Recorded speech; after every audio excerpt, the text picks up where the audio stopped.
गिरफ्तार कर लिया।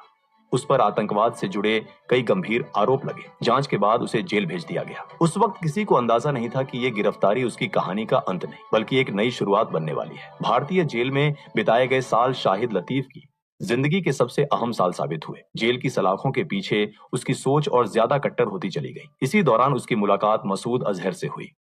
मसूद अजहर वही शख्स था जो बाद में जैश-ए-मोहम्मद नाम का खतरनाक आतंकी संगठन बनाने वाला था।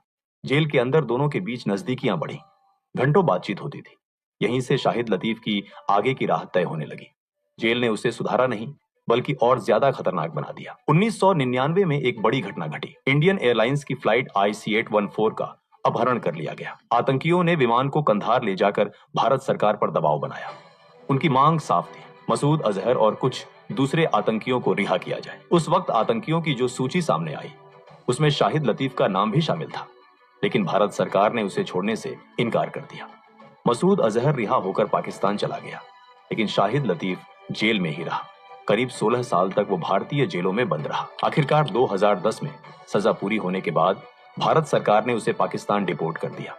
पाकिस्तान लौटते ही शाहिद लतीफ सीधे जैश-ए-मोहम्मद से जुड़ गया। अब वो सिर्फ एक आम सदस्य नहीं था। इतने सालों की जेल और मसूद अजहर के साथ जुड़ाव ने उसे संगठन में ऊंचा मुकाम दिला दिया। वो लॉन्चिंग कमांडर बन गया। लॉन्चिंग कमांडर का मतलब था आतंकियों की भर्ती करना, उन्हें ट्रेनिंग दिलवाना और फिर सीमा पार भारत भेजना। 31 दिसंबर 2015 की रात 4 आतंकवादी सीमा पार कर भारत में दाखिल होते हैं। अंधेरे का फायदा उठाकर ये चारों आतंकवादी एक गाड़ी को बंदूक की नोक पर कब्जे में लेते हैं। इसके बाद वो पठानकोट एयरबेस की तरफ बढ़ते हैं। चारों आतंकवादी रात के अंधेरे और चारों तरफ फैली घास का सहारा लेकर अंदर घुसने में कामयाब हो गए। माना जाता है कि उन्होंने 11 फीट ऊंची दीवार पर चढ़ने के लिए नायलॉन की रस्सियों का इस्तेमाल किया। अंदर घुसने के बाद